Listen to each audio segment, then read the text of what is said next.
who maintain a stronghold on the fishing trade in Douala say they compete fairly. We have details in this story in this report.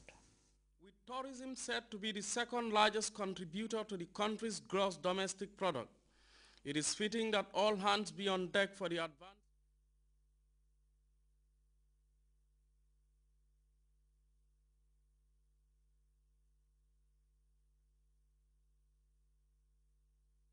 Soldiers have been battling rebels in key areas of Damascus.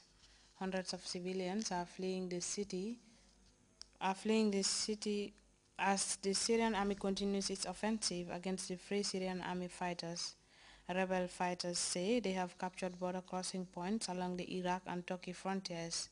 Meanwhile, authorities in Damascus have buried key members of the Assad inner circle who were killed in Wednesday's bomb blast. We have details in this report. While official Syrian TV announced on Friday that the national security chief had died from his wounds, Damascus buried the 3 other top officials killed on Wednesday in an attack against Bashar al-Assad's closest circles. The only funeral where cameras were allowed was that of Defense Minister Dawood Abdallah Rajha, a member of the Syrian Christian community. No pictures, however, from the burial of his deputy Asef Shafkat, who was the president's brother-in-law, nor that of Hassan Turkmani, who was in charge of repressing the revolution. The president himself was not visible either, except for the pictures aired on Thursday by state television from the nomination of a new defense minister, a short public appearance to stop the rumors that he had already left the country and to try to show that he would not bow to pressure from the Free Syrian Army's offensive in the capital. A counter-offensive by the regime was reportedly successful against the neighborhoods of Midan, Kabun, Jobar and Kfar Suse. As the clashes entered Damascus, the exodus from the capital intensified. According to the UN High Commission for Refugees, more than 30,000 Syrians have taken refuge in Lebanon in the past 48 hours.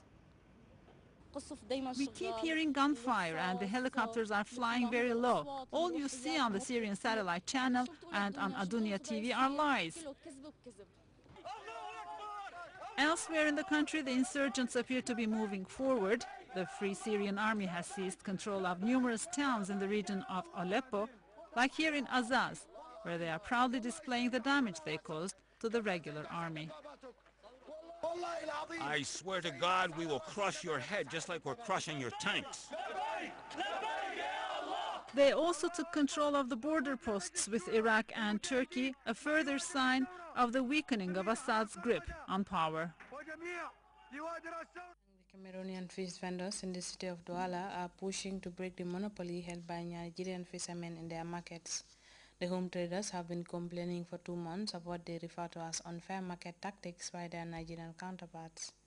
Nigerian traders who maintain a stronghold on the fishing trade in Douala say they compete fairly. We have details of that story in this report. A familiar scene for 2 months now. Cameroonian traders at Yupwe Market in the capital Douala shout at a Nigerian fisherman. His fish don't make it off the ferry. They're confiscated. Traders here are angry because the Nigerian fishermen sell their catch directly to buyers. In doing so, they bypass intermediaries here at the market, who sell the fish on for a profit. They fish, they smoke, they sell in bulk, and then come back and sell what's left. It's unfair competition, so much so that we just can't survive. For some time, the fishermen here have refused to sell to us. We tried to make them understand that fish is already too expensive and that we just can't compete. The fishermen here are almost all Nigerian. They go out to fish in the river come rain or shine. The Nigerians say they're well within their rights to sell on whatever they catch. The problem at Yupwe is that the authorities don't want to listen to our calls for help. We suffer every day to fish so we can feed ourselves and our families and pay for our homes here.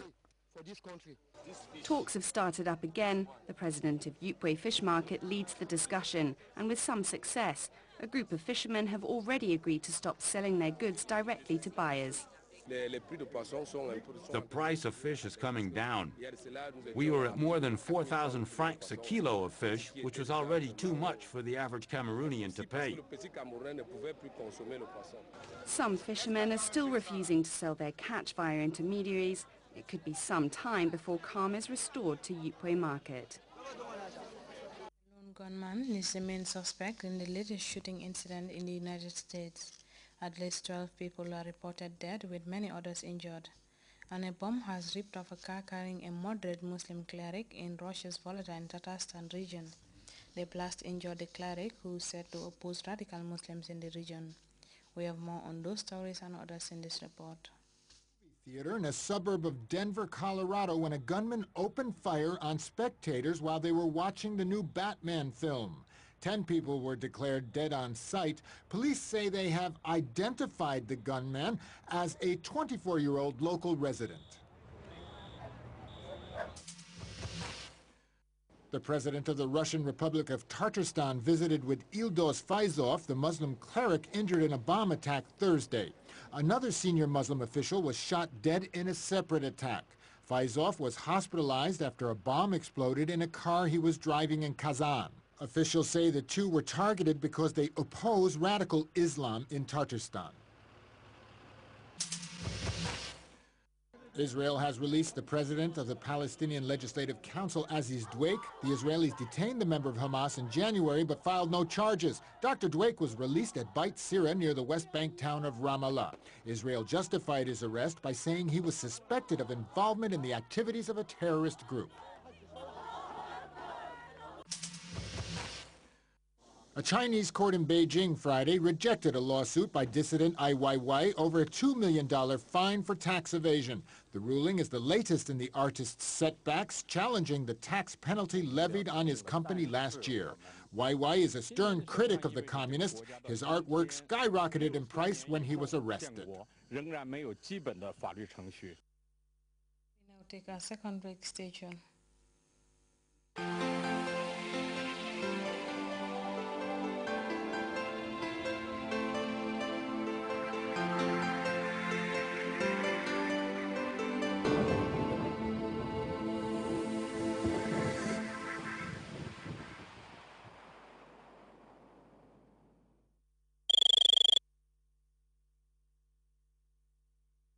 And before we go, a reminder of our headlines. President Jammeh has received 2 awards, one from Gambian students in Venezuela, the other from a royal family in the southern Philippines. The Fisheries Ministry and the Food and Agriculture Organization have launched a $200,000 food security project in Tangier.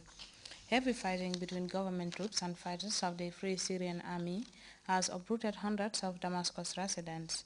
And another shooting spree by a lone attacker in the U.S. city of Denver has killed at least 12 people. You are reminded that you can monitor GRTS Radio live on our website at www.grts.gm. That brings us to the brief edition of the news. Thanks for watching, have a nice day, and enjoy the rest of our programs.